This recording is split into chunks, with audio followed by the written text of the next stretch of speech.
The captain goes down with the ship is a maritime tradition that a sea captain holds ultimate responsibility for both their ship and everyone embarked on it, and in an emergency will either save those on board or die trying.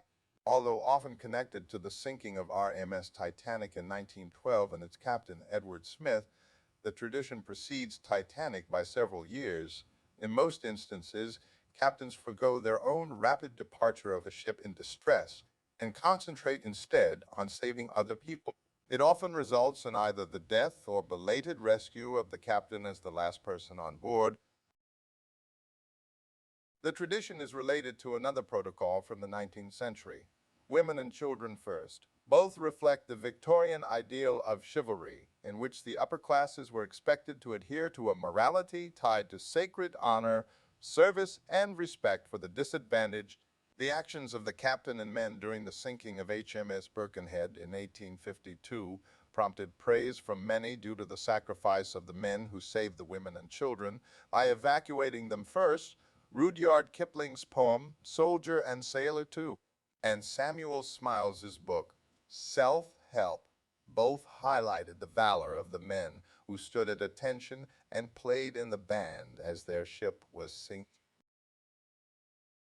The tradition says that a captain will be the last person to leave a ship alive before its sinking or utter destruction, and if unable to evacuate the crew and passengers, the captain will not save himself even if he can. In a social context, especially as a mariner, the captain will feel compelled to take this responsibility as a social norm. In maritime law, the ship's master's responsibility for their vessel is paramount, no matter what its condition, so abandoning a ship has legal consequences, including the nature of salvage rights. Abandoning a ship in distress may be considered a crime that can lead to imprisonment. Captain Francesco Schettino, who left his ship in the midst of the Costa Concordia disaster of 2012, was not only widely reviled for his actions, but received a 16-year sentence, including 1 year for abandoning his passengers. Abandoning ship has been recorded as a maritime crime for centuries in Spain, Greece, and Italy. South Korean law may also require captains to rescue themselves last. In Finland, the maritime law, merilaki, states that the captain must do everything in their power to save everyone on board the ship in distress, and that unless the captain's life is in immediate danger, they shall not leave the vessel as long as there is reasonable hope that it can be saved. In the United States, abandoning the ship is not explicitly illegal, but the captain could be charged with other crimes such as manslaughter, which encompass common law precedent passed down through centuries. It is not illegal under international maritime law. September 27, 1854. James F. Lew was in command of the Collins Line steamer SS Arctic when it collided with SS Vesta off the coast of Newfoundland. Captain Luce was able to escape the wreck and swim to the surface after initially going down with the ship. He was rescued 2 days later, drifting on wreckage of the same paddle wheelbox that killed his youngest son, Willie. September 12, 1857, William Lewis Herndon was in command of commercial mail steamer Central America when it encountered a hurricane. 2 ships came to the rescue but could save only a fraction of the passengers, so Captain Herndon chose to remain with the rest. September 17, 1894, Captain Deng Shicheng, in command of the Zheyuan during the Battle of the Yalu River, went down with the ship and refused to be rescued after the ship was struck by a Japanese shell. March 27, 1904, Commander Tako Hirose, in command of the block ship Fukuamaru at the Battle of Port Arthur, went down with the ship while searching for survivors after the ship sustained a direct strike from Russian coastal artillery, causing it to explode. April 13, 1904, Vice Admiral Stefan Makarov of the Imperial Russian Navy went down with his ship Petropavlovsk after his ship hit a Japanese naval mine during the early phase of the siege of Port Arthur. April 15, 1912, Captain Edward Smith, in command of RMS Titanic when it sank in the North Atlantic Ocean after striking an iceberg, was seen returning to the bridge just before the ship began its final plunge. There are conflicting accounts of Smith's death. Initial rumors suggest that Smith shot himself, while others suggest that he died on the bridge when it was engulfed by the sea. Reliable accounts suggest that Smith and Thomas Andrews jumped overboard from the bridge as the ship sank and subsequently perished in the water, possibly near lifeboat collapsible beach. An unknown swimmer, who was thought to have been Smith, cried out, "All right, boys.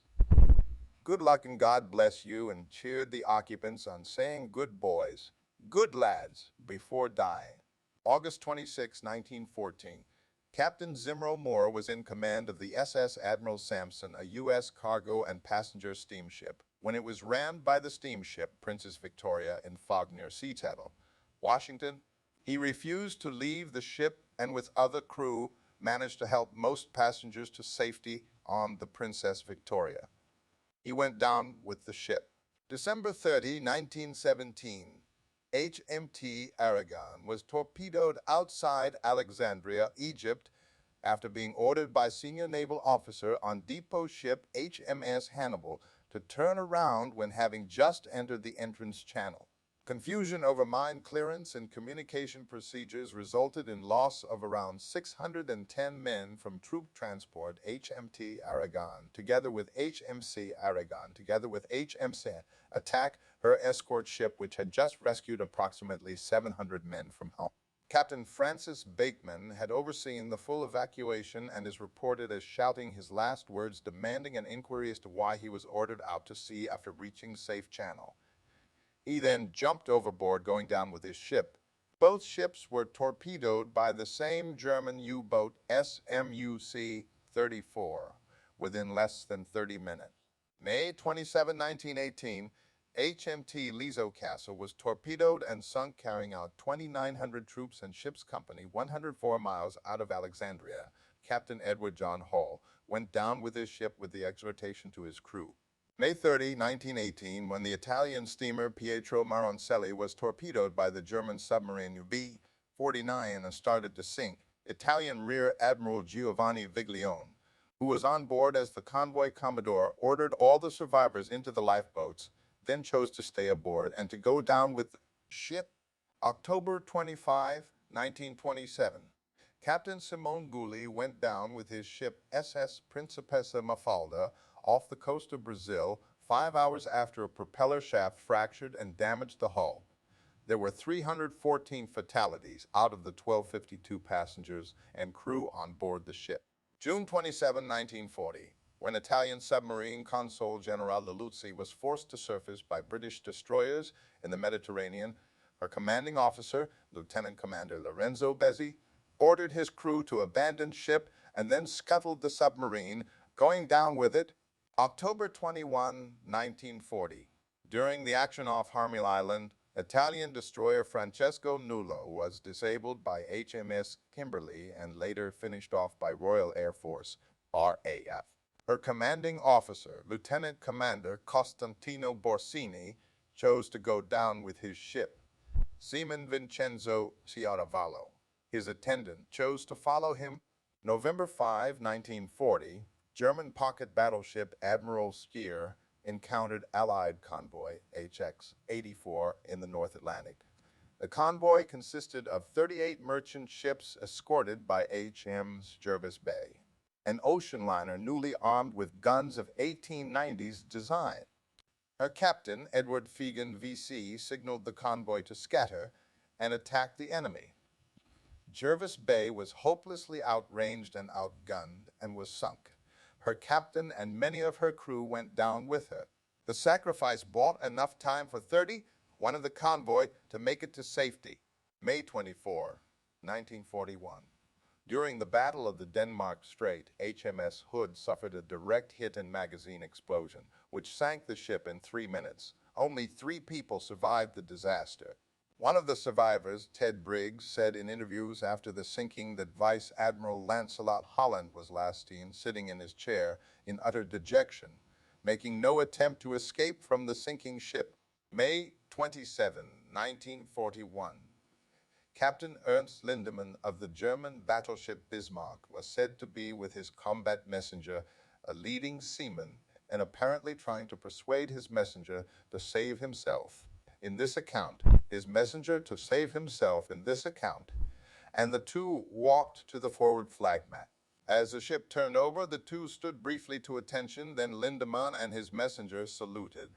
As the ship rolled to port, the messenger fell into the water. Lindemann continued his salute while clinging to the flag mast, going under with the ship. December 10, 1941. Admiral Sir Tom Phillips and Captain John Leach went down with the HMS Prince of Wales after an attack by Japanese warplanes off the coast of Pahang, British Malaya. February 28, 1942, Rear Admiral Carl Doorman was killed in action when his flagship HMS De Ruyter was torpedoed in the Battle of the Java Sea. Part of the crew was rescued before the sinking, but the Dutch admiral chose to go down with the ship. Captain Lieutenant Eugene Lecombe also died in the sinking. June 5, 1942, Rear Admiral Taman Yamaguchi on board the aircraft carrier Highview insisted on staying with the stricken ship during the Battle of Midway. The ship's commander, Captain Keikuk, followed his example. Yamaguchi refused to allow his staff officers to stay with them. Yamaguchi and Kaku were last seen on the bridge of the stricken carrier, waving to the crew who were abandoning ship. In addition, Captain Ryusaku Yanagimoto chose to remain with his ship Soryu when it was scuttled after being destroyed in the same battle. February 7, 1943, Commander Howard W. Gilmore, captain of the American submarine USS Growler, gave the order for crew to clear the bridge and leave the exposed deck of the submarine as his crew was being attacked by a Japanese gunboat. 2 men had been shot dead. Gilmore and 2 others were wounded. After all others had entered the sub, and Gilmore found that time was critically short, he gave his last order: take her down. The executive officer, hearing his order, closed the hatch and submerged the crippled boat, saving the rest of the crew from the attack of the Japanese convoy escort. Commander Gilmore, who was never seen again, received the Medal of Honor posthumously for his distinguished gallantry, making him the 2nd submariner to receive this award. November 19, 1943, Captain John P. Cromwell went down on the sinking sub-USS Sculpin. October 24, 1944, Rear Admiral Toshihiro Inaguchi chose to go down with the Japanese battleship Musashi during the Battle of Leyte Gulf, even though he could have escaped. Over half of the ship's crew, 1376 of 2399, were rescued. October 25, 1944, Commander Ernest E. Evans, in the Battle of Seymour, a part of the Battle of Leyte Gulf, Captain Fletcher-class destroyer Johnston in a torpedo attack until it was sunk by a Japanese force that was vastly superior in number, firepower, and armor. Evans did not survive. Evans posthumously received the Medal of Honor. November 29, 1944, Captain Toshio Abe went down with the Japanese aircraft carrier Shinano after she was torpedoed by SS Archer V. December 24, 1944, Captain Charles Limbour went down with the Leopoldville after it was torpedoed and sank by U-486 5 miles from Cherbourg. April 7, 1945, Vice Admiral Seiichi Ito, the fleet admiral, and Captain Kosaku Aruga went down with the Japanese battleship Yamato during Operation 10. Go. December 30, 1950, Luis González de Ubieta, born 1899, exiled admiral of the Spanish Republican Navy, went down with his ship. He refused to be rescued when Chiriquí, a merchant vessel under his command, sank in the Caribbean Sea, not far from Barranquilla. January 10, 1952, after his ship was struck by a pair of rogue waves, Captain Kurt Carlson of the SS Flying Enterprise remained aboard his ship once her passengers and crew had been evacuated in order to oversee attempts to tow the crippled vessel into port. He was eventually joined by Ken Dancy, a member of the salvage tug's crew. When the time came to abandon ship, Carlson said to Dancy that they would jump together. Dancy refused, saying he should go first so that Carlson could be the last to leave the ship. The Flying Enterprise sank 48 minutes later. July 26, 1956, Piero Calame, the captain of the Italian liner Andrea Doria, after satisfying himself that all 1660 passengers and crew had been safely evacuated following a collision with the Nesta Stockholm, had determined to go down with the ship to atone for his errors leading to the disaster, which killed 46 people. During his supervision of the rescue operation, one of the largest in maritime history, Calame turned to one of his officers and said softly, "If you are saved, maybe you can reach Genoa and see my family." Tell them I did everything I could. His officers finally convinced him to reluctantly board a lifeboat by refusing to leave him behind. Nevertheless, Calame made certain he was the last person off his doomed ship. Captain Calame, who never commanded another vessel, reportedly asked repeatedly on his deathbed in 1972, "Are the passengers safe? Are the passengers off?" December 9, 1971. Captain Mahendra Nala, MVC, the captain of the Indian frigate INS Kukri, went down with the ship after it was attacked by a submarine in the Indo-Pakistani War of 1971. At least 194 members of the crew died in the sinking, which reportedly took 2 minutes. September 28, 1994. Captain Arvo Andresen sank with MES Estonia off the coasts of Estonia and Finland. Of the 989 people on board, 187 were rescued and 95 were later found dead in freezing waters or rafts. July 19, 1996. Lieutenant Commander Parakrama Samarawera, RSP, the captain of the Sri Lanka Navy ship SLNS Ranavaru, went down with the ship after it was attacked by LNLETU. Commander Samarawera was last seen on the bridge firing a rifle. October 29, 2012. Captain Robin Wallbridge of the Bounty, a replica of HMS Bounty, stayed on the ship until it capsized during Hurricane Sandy. Wallbridge and 1 crew member died, while the 14 crew members who made it to Liverpool aft survived. Captain Wallbridge was never found. October 2, 2015. Captain Michael Davidson, master of the cargo ship El Faro, was recorded on the voyage data recorder encouraging the ship's helmsman, not moving due to fear and exhaustion, to join him in abandoning the vessel before the recording ended with both still on the bridge of the sinking ship. In some cases, the captain may choose to scuttle the ship and escape danger rather than die as it sinks. This choice is usually available only if the damage does not immediately imperil a vast portion of the ship's company and occupants. If a distress call was successful and the crew and occupants, the ship's cargo, and other items of interest are rescued, then the vessel may not be worth anything as marine salvage and be allowed to sink. In other cases, a military organization or navy might wish to destroy a ship to prevent it being taken as a prize or captured for espionage, such as occurred in the USS Pueblo incident. Commodities and war material carried as cargo might also need to be destroyed to prevent capture by the opposing side. In other cases, a captain may decide to save themselves to the detriment of their crew, the vessel, or its mission. A decision that shirks the responsibilities of the command of a vessel will usually bring upon the captain a legal, criminal, or social penalty, with military commanders often facing dishonor. July 17, 1880. The captain and crew of SS Jeddah abandoned the ship and their passengers in a storm, expecting it would sink, but the ship was found with all passengers alive 3 days later.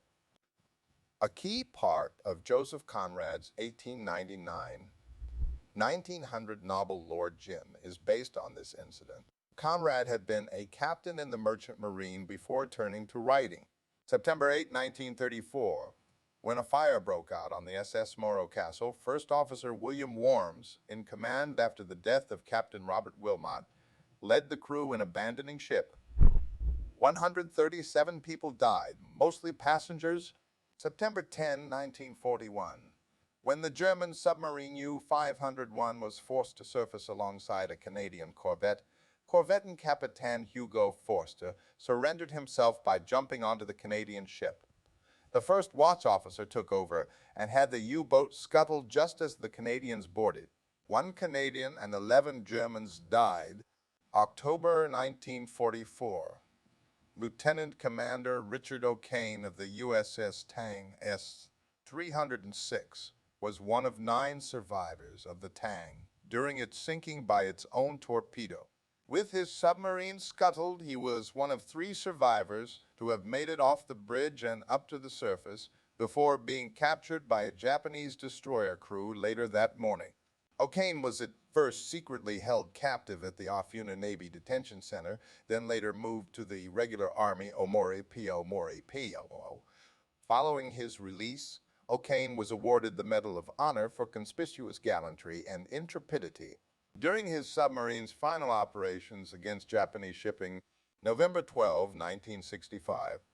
When a fire broke out aboard SS Yarmouth Castle, Captain Byron Faustinus was on the first lifeboat, which had only crew and no passengers aboard. 90 people died. April 7, 1990, having been erroneously informed the ship was evacuated, Captain Hugo Larsen abandoned MS Scandinavian Star after arson caused the ship to burn. 158 people died. August 3, 1991, Captain Yanis Avranes of the cruise ship MTS Oceanos abandoned ship without informing passengers that the ship was sinking. All 571 people on the ship survived. A Greek board of inquiry found Avranes and 4 officers negligent in their handling of the disaster. September 26, 2000, Captain Vasilis Giannakis and the crew abandoned the MSC Express Samina after the ship hit the rocks off the Porta's inlets. 82 people died. The captain was sentenced to 16 years in prison, while the first officer received a 19-year sentence. January 13, 2012, Captain Francesco Schettino abandoned his ship before hundreds of passengers had been evacuated during the Costa Concordia disaster. 32 people died in the accident. Schettino was sentenced to 16 years in prison for his role in the disaster.